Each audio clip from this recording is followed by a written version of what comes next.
আসসালামু আলাইকুম, কেমন আছেন সবাই? আশা করছি সবাই ভালো আছেন। প্রচণ্ড গরমের পরে বৃষ্টি ভেজা একটি স্নিগ্ধ সকালে শুভেচ্ছা জানিয়ে নতুন একটি ব্লগ শুরু করছি। আশা করছি ভিডিওটি আপনাদের ভালো লাগবে। ভোররাত্রে বৃষ্টি হয়েছে, এ কারণে আকাশ এখনও মেঘলা আছে এবং রোদের দেখা নেই। এ কারণে ঠান্ডা ঠান্ডা একটা ভাব, বেশ ভালো লাগছে। আমি রান্নাঘরে সকাল সকালই চলে এসেছি রান্না করার জন্য। আর এই যে এইগুলো আমি রাতেই কাটাকুটি করে রেখেছিলাম, কারণ সকালবেলা অনেকটা সময় চলে যায় এই কাটাকুটির পেছনে এবং রান্না করতেও আমার দেরি হয়ে যায়। এই কারণে সন্ধ্যার পরে মোটামুটি আমি ফাঁকাই থাকি, কোনো কাজ থাকে না, তো তখন আমি এগুলো একটু রেডি করে রাখি। আর এই যে লাউটা আমি কেটে রেখেছিলাম, ফ্রিজে রেখেছিলাম। ফ্রিজে রাখলে লাউ সহজে সেদ্ধ হতে চায় না।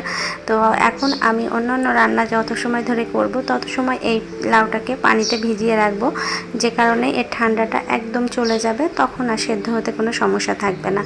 তো এই তো আমি ঢ্যাঁড়স ভাজি করে নিব। ঢ্যাঁড়সটা আসলে ভাজি করার জন্য আমি পেঁয়াজ কাঁচামরিচ দিয়ে নিয়েছি, আর নর্মালি যেভাবে মানুষ ভাজি করে সেভাবেই ভাজি করব। রাতের বেলা এগুলো কাটাকুটি করে রেখেছিলাম বলে আমার এখন রান্না করতে খুব একটা ঝামেলা হচ্ছে না। আমি জাস্ট রান্নাঘরে এসে রান্নাঘরটা ক্লিন করে রান্না শুরু করে দিতে পেরেছি, কোনো ঝামেলা নেই। আর না হলে দেখা যাচ্ছে এগুলো কেটে ধুয়ে নিতে নিতেই আমার অনেকটা সময় চলে যায়। আমি প্রেশার কুকারে একটু ডাল সেদ্ধ করে দিয়ে দিচ্ছি, ডালটা রান্না করব। এই কারণে এখানে আমি পেঁয়াজ, রসুন আর একটা কাঁচামরিচ দিয়ে ডালটা রান্না করব। আমি সবসময় মসুর ডাল রান্না করলে এখন একটু ঝালটা কমই দিই, কারণ ডাল রান্না করলে সেদিন আবার আমি প্রতীকে শুধু ডাল দিয়েই বা তার সাথে হয়তো অল্প কিছু একটু নিয়ে ভাত খাইয়ে দিই। এই কারণে বেশি ঝাল হলেও তো ডালটা খেতে পারবে না। যে কোনো প্রকারের ভাজি আমার আবার একটু মুচমুচে ভাজি হলেই বেশি ভালো লাগে, কিন্তু আমার ঘরে আরও যে সদস্য আছে তাদের আবার একটু কাঁচা ভাজি পছন্দ। বিশেষ করে এই ঢ্যাঁড়স ভাজি, উস্তে ভাজি, এগুলো একটু কাঁচা থাকলেই নাকি ভালো লাগে। আমার আবার মুচমুচে হলে ভালো লাগে। তো যাই হোক, দুটোর মাঝামাঝি অবস্থানে রেখে আমি ভাজিটা নামিয়ে নিয়েছি। আর এই যে এখন লাউটাও সেদ্ধ বসিয়ে দিলাম। লাউটা আসলে তেমন কিছুই করব না, একটু বড়ি দিয়ে ঘন্ট করে নিব। আজকে সবজি রান্না করছি মোস্টলি। আর এই যে ডালও হয়ে গেছে, এখন ডালটা বাগার দিয়ে নিচ্ছি। আজকে রান্না বান্না মোটামুটি এটুকুই। আর গতকালের মাংস আছে ফ্রিজে, ওটা নামিয়ে নিব, জাস্ট আমাদের হয়ে যাবে। আসলে ছোট সংসারে এটাই একটা সুবিধা যে একদিনের মাংস মাছ বেঁচে থাকলে পরের দিন আমরা অন্য সবজি বা ডাল যে কোনো একটা কিছু রান্না করে খাওয়া হয়ে যায় আমাদের। আসলে খাওয়া হয়ে যায় বলতে, আর নতুন কিছু রান্না করলে দেখা যাচ্ছে যে নতুনটাই খাওয়া হয়, পুরনো খাবারগুলো আর খাওয়া হয় না। এ কারণে মনে হয় যে এই খাবারগুলো শেষ করে তারপরে আবার নতুন কিছু রান্না করব, তো সেটাই করা হয়। তো রান্নাবান্না যেহেতু শেষ হয়ে গিয়েছে, এখন আমি বিছানাটা গুছিয়ে নিচ্ছি। বিছানা গোছানো এত সময় হয়নি, কারণ প্রতি অনেক দেরি করে ঘুম থেকে উঠেছে।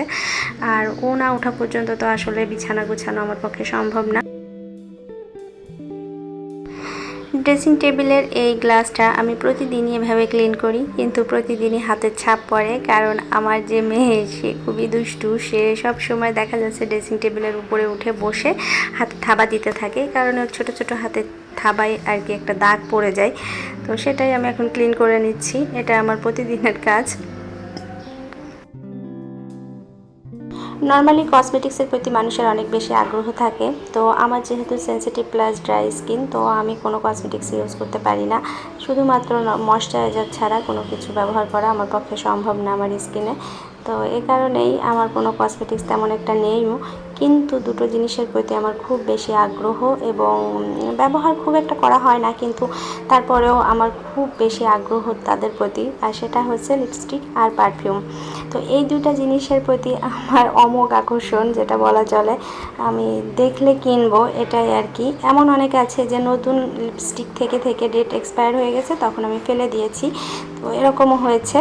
তো যাই হোক, ওদিকটা গুছিয়ে এসে এই যে দেখি প্রথির কারবার। প্রথি অলরেডি তার কাজ শুরু করে দিয়েছে, সারা ড্রয়িং রুম নষ্ট করে ফেলেছে, এলোমেলো করে ফেলেছে। তো সেগুলোই আমি এখন একটু গুছিয়ে নিচ্ছি। এগুলো আসলে প্রতিদিনের কাজ, দেখানোর কিছু নেই, এগুলো প্রতিদিনই দেখেন আপনারা আমার ভিডিওতে। দেখতে দেখতে হয়তো বিরক্তও হয়ে যাচ্ছেন, কিন্তু কি করার, এই ভিডিও যেহেতু করি প্রতিদিনের কাজগুলোই তো আসলে শেয়ার করি, এ কারণেই দেখানো আর কি। তো মোটামুটি সব কাজকর্ম শেষ হয়ে গিয়েছে। এর মাঝে আমরা গোসল টোসল সব কিছু করেও নিয়েছি। আর এখন আমি প্রয়াসকে খেতে দিয়ে দিচ্ছি। প্রয়াসকে খেতে দিয়ে দিচ্ছি, তার কারণ হচ্ছে আমি খেতে খেতে অনেকটা দেরি হয়ে যাবে, আর ওর আসলে ক্ষুধা লেগেছে। আর কি করা, ছোট মানুষ আসলে বসে থাকতে পারে না, এই কারণে ওকে খেতে দিয়ে দিলাম। তো ও খাবারটা খেয়ে নিক, আর আমি এদিকে প্রতির জন্য খাবারটা রেডি করে নিচ্ছি। ওকে খাইয়ে দিয়ে ঘুম পাড়িয়ে দিয়ে তারপরে হয়তো আমি খাবো, এই আর কি। প্রথির এই কয়দিন জ্বর থাকার কারণে প্রথিকে আমি তেমন কোনো খাবারই খাওয়াতে পারিনি, সে খায়নি। যে বাচ্চা খাবার দেখলে আগ্রহ দেখাতো, সে খাবার দেখলে দৌড়ে ছুটে পালাচ্ছে। তো কিছু করার নেই, দেখে আজকে একটু সাজিয়ে গুছিয়ে খাবার নিয়েছি, কোনোভাবে খাওয়াতে পারি কিনা চেষ্টা তো করতে হবে। আসলে ও অনেক বেশি শুকনা, তারপরে আরও বেশি শুকিয়ে গেছে কারণে।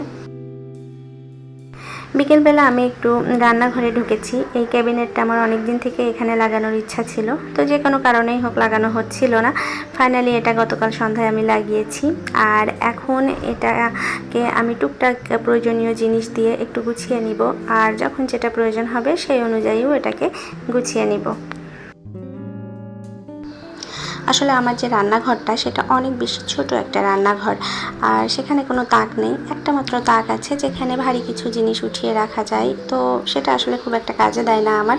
তো এ কারণে আমি আমার পছন্দ মতো কিছু জিনিস দিয়ে রান্নাঘরটা গুছিয়ে নিয়েছি, যেন কাজের সময় আমার খুব বেশি অসুবিধা না হয়, সহজেই করতে পারি। তারই পরিপ্রেক্ষিতে এর একটাও আমি লাগিয়ে নিয়েছি।